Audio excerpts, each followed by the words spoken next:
എല്ലാം വിട്ടെറിഞ്ഞു പോകുമ്പോ പടച്ചവൻ ചോദിക്കും, ഇതൊക്കെ എന്തിന് ചെലവഴിച്ചു? അല്ലേ?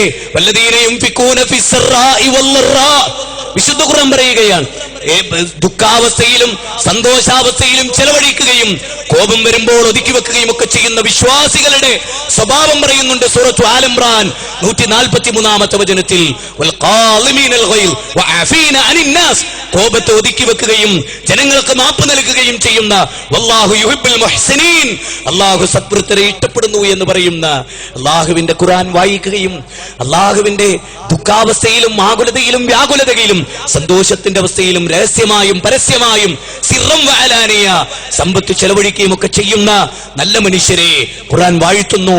35-ാം അധ്യായം സൂറത്ത് ഫാത്തിറിലെ 29-ാമത്തെ വചനത്തിലൂടെ. ആയതിനാൽ സംശുദ്ധമായ ജീവിതം നയിച്ച് അല്ലാഹുവിനെ ഭയപ്പെട്ട് ഈ ശരീരം തന്ന പടച്ചവനെ ഓർത്ത് സൂറത്ത് ബഖറയിലെ 151-ാമത്തെ വചനമാണ്. നിങ്ങൾ അല്ലാഹുവിനെ ഓർക്കുക, അല്ലാഹു നിങ്ങളെയും ഓർക്കും. നിങ്ങൾ അല്ലാഹുവിനോട് നന്ദികേട് കാണിക്കരുത്.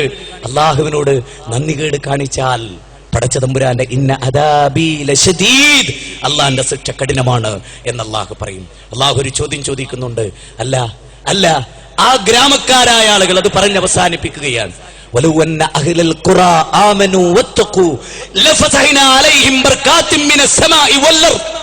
വിശുദ്ധ ഖുർആൻ 7-ാം അധ്യായം സൂറത്ത് ആറാഫിലെ 96-ാമത്തെ വചനം മുതൽ അല്ലാഹുവിന്റെ ചോദ്യം, അല്ല ആ പട്ടണക്കാർ വിശ്വസിക്കുകയും തഖ്വ കൈക്കൊള്ളുകയും ചെയ്തിരുന്നുവെങ്കിൽ ബർകാത്തിൻ മിനസ് സമാഇ വൽ അർദ്, ആകാശഭൂമികളിൽ നിന്ന് നാം അവർക്ക് ഉപജീവനം നൽകുമായിരുന്നു.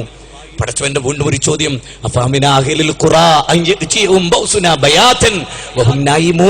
നിർഭയരായവർ ഉറങ്ങിക്കിടക്കുകയാണോ?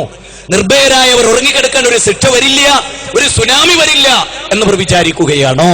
ഒരു ഭൂകമ്പം വരില്ല എന്നവർ വിചാരിക്കുകയാണോ? അഫാമിനു മക്റല്ലാഹി ഫലാ യഅമനു